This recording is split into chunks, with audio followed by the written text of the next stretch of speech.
very emotional film, Ansel. Morning. Yeah, it is. It is, isn't it? Yeah. Did you read the book?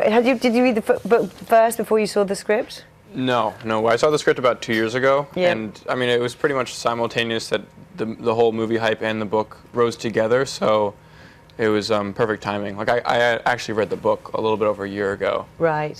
Which was when it was really getting popular.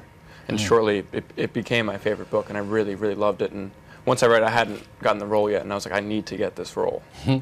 It tells the story of the blossoming relationship, friendship, who knows what else, between a girl, teenager who has cancer, and your character who has had cancer, and what goes on between them.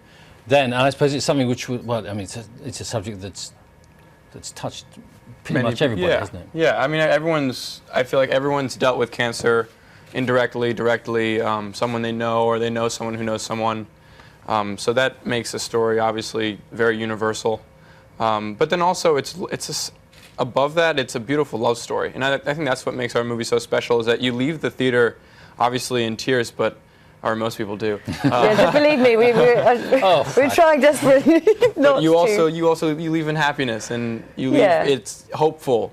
And someone once told me that once they left the theater, they called everyone they loved and told them that they loved them. And it really is about appreciating what's in front of you, and it's not just a sad story. And I think that's why people are connecting to it so much. And he's an interesting character, isn't he, Augustus Waters? Because you know, he comes across, and so many, I know people will have read the book, so I don't want to give everything, I want to give it away, but you know, he's an interesting character. A lot of bluff, isn't there, in some ways at the beginning of this? Yeah, I think that's always very interesting, because especially as actors, and when we're young and in school, all they tell us to do is be natural and be as, you know, just be as natural as possible. But sometimes people in real life have a bluff. And I think Augustus in the beginning of the story definitely has a bluff, and he's over the top and he has the bravado.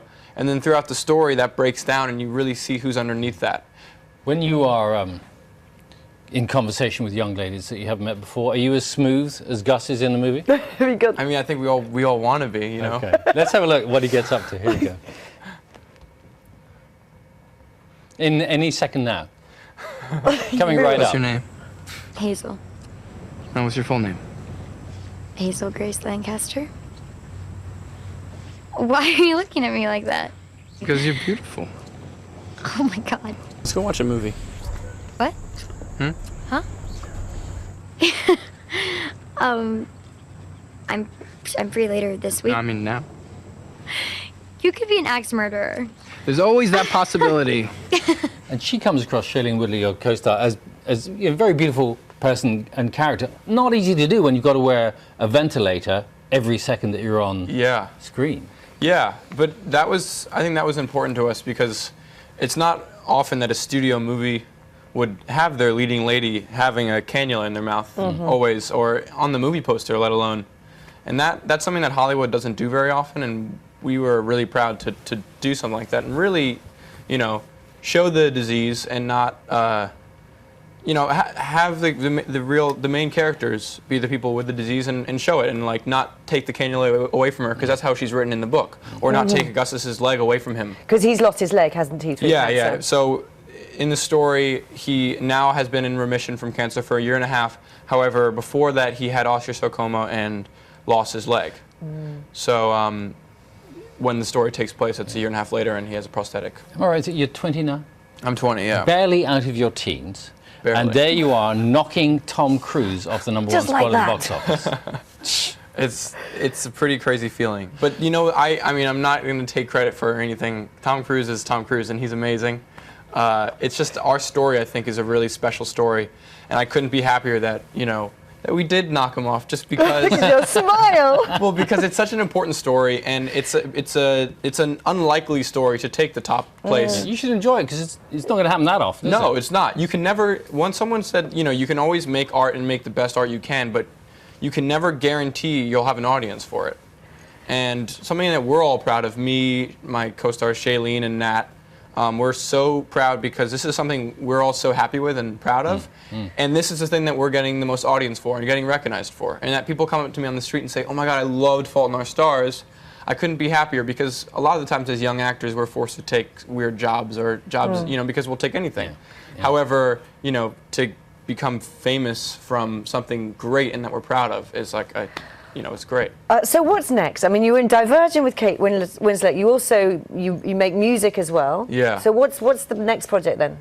Well, Is yeah, it a movie or what's it going to be? Right now I'm working on a lot of, I always work on Solo, which is my music project. I make the house music and electric dance music. I did a movie with Jason Reitman, who was the director of Juno and Up in the Air, and that'll come out next year, and that's with Adam Sandler, and Emma Thompson actually does the narration. You have 1 million followers on Twitter. You have this huge stardom. You've knocked Tom Cruise off his box office perch, and yet you are, you know, a very young man. Well, from my perspective, you are. And how do you, or do you feel that you have to think, I've got to stay grounded here, or how do you cope with all that? Well, I think that you just have to busy yourself with what you love, and that's, like I said, that's one reason why I do make music, and I go rock climbing with my friends still, and I just do I go through my normal life. I really try not to let, you know, I haven't changed my lifestyle since all this has been happening to me. Do you still live at home? No, I moved out of my house earlier this year, but I live in Brooklyn. I have a roommate. You know, I try to live a normal lifestyle. I think like, you know, people get in trouble when they just start only partying and thinking that now that they're the top of the world they can do anything. But I want to keep it normal.